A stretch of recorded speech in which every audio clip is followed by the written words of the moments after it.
Good Morning Business, la pépite. Il est 6h16 et je le disais, on accueille notre première sextech et on la doit évidemment à Julien Casqui. Exactement. Notre invité veut devenir le leader français et européen du bien-être sexuel. Elle a créé sa marque il y a 2 ans et propose une gamme complète de produits made in France et naturels. Bonjour Anne Carveillant. Bonjour. Et merci d'être avec nous. Vous êtes la fondatrice de My Luby et vous êtes en train de grandir très vite parce que sur ce marché, il y a très peu de concurrents français en fait. Exactement. Alors au moment du lancement, on s'est rendu compte qu'il y avait une énorme dissonance entre l'offre et la demande. D'un côté, des consommateurs qui veulent mieux consommer, y compris sur ce secteur du bien-être intime, bien-être sexuel. Et d'un autre côté, aucune marque qui apporte ce que veulent les consommateurs aujourd'hui. Donc une marque transparente, des produits engagés, des produits désirables sur ce secteur. Donc c'est ce qu'on offre avec My Luby. Et ce positionnement unique nous a permis vraiment de signer des très belles enseignes comme Monoprix, Printemps, Galeries Lafayette. Parce qu'on est clairement sur un positionnement marketing haut de gamme mais chic. C'est-à-dire que c'est pas Pigalle la nuit, hein. C'est plutôt les packaging qui ressemblent à Respire ou à Velleda. On est plutôt sur cette image-là. Hein. Exactement. Alors nous, on dit qu'on fait de la qualité mais accessible. Donc on n'est pas non plus dans l'inaccessible en termes de pricing. On reste dans un pricing assez accessible. Il y a aussi des secteurs de distribution qui restent accessibles. On veut vraiment être proche des consommateurs. Alors comment vous avez fait pour d'abord beau succès parce qu'en 2 ans 1 million d'euros de chiffre d'affaires, franchement, je ne sais pas si vous attendiez à cette performance, si c'était dans le business plan.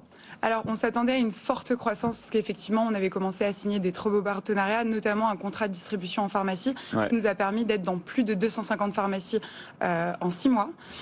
Et donc, c'est vrai que le premier exercice, on a fait 250 000 euros, majoritairement avec un unique produit, qui est le lubrifiant naturel Made in France.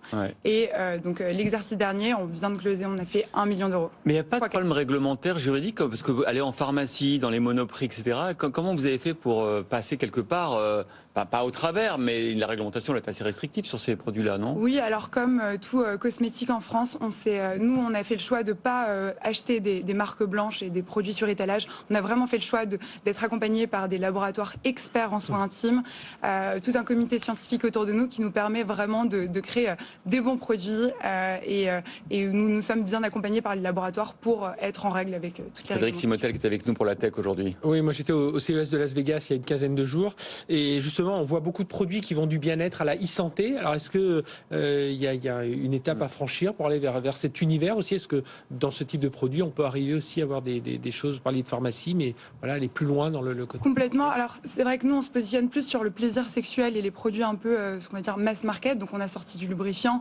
des préservatifs en contraception qui est un dispositif médical, mais également des huiles de massage. Effectivement on peut aller dans la santé, mais nous c'est pas notre positionnement. Vous avez bossé chez EY, vous avez fait une prépa HEC, vous avez déjà levé 5 millions d'euros. Tout était déjà calé dans votre tête avant de devenir entrepreneuse? Alors, moi, j'ai toujours voulu être entrepreneur. C'est vrai que j'ai entrepris pendant mes études avec une première entreprise qui crée des jeux de société. Et là, avec My Luby, c'était vraiment une volonté de créer quelque chose d'ambitieux et de révolutionner un secteur qui n'avait jamais été révolutionné avant. Donc oui, tout était fait. Je me suis entourée d'un associé qui a pu m'aider à avancer dans cette quête de démocratisation du bien-être intime, d'éducation sexuelle aussi, parce que c'est aussi ça qu'on fait. On fait pas uniquement des bons produits, on fait aussi de l'éducation sexuelle. C'est notre engagement. Et voilà. Pourquoi vous êtes allé sur ce marché-là? Est-ce que vous vous êtes dit c'est un marché un peu ringard, sur lequel il y a pas mal de distribution à faire? Comment ça s'est passé? Complètement. En fait, en 2019, je me suis rendu compte que j'habite à Pigalle. L'offre est quand même assez large, mais on est mal accompagné. Il y a beaucoup de culpabilité, de honte liée à ces produits. Moi, j'avais vraiment envie de replacer la sexualité au sein du bien-être. Et donc, quand j'ai regardé un peu aux États-Unis, dans d'autres pays, ce qui existait, je me suis rendu compte qu'on était vraiment en retard en France et qu'il y avait de la place pour accueillir un acteur comme My Luby. Oui, et vous adressez à qui exactement? Pas qu'aux femmes, hein, il y a aussi des produits pour hommes.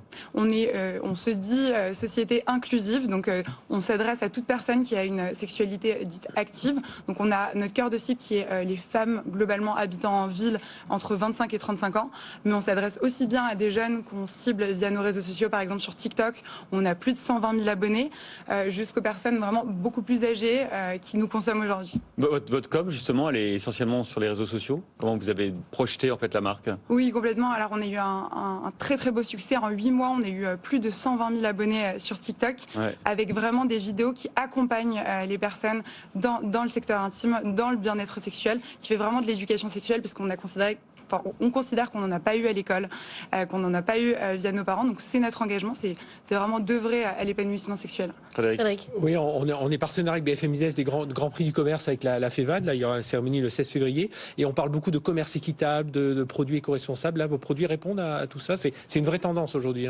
Complètement, c'est une tendance et c'est nécessaire aujourd'hui pour les consommateurs d'aujourd'hui. Donc nous, on essaye de faire des bons choix en termes de fabrication. Dès que c'est possible de faire en France et qu'il y a une bonne filière en France qui est capable de faire nos produits, on les fait, mais aussi en termes de packaging et en termes de transparence, donc ce qu'on dit à notre communauté, à nos consommateurs. Peut-être que Frédéric veut vous donner un prix. On va creuser l'affaire. Merci beaucoup d'avoir été avec nous, Anne Kerveillant, pour My Luby. Merci, Julien Casquier, pour cette nouvelle pépite. Tout de suite, c'est Culture Geek.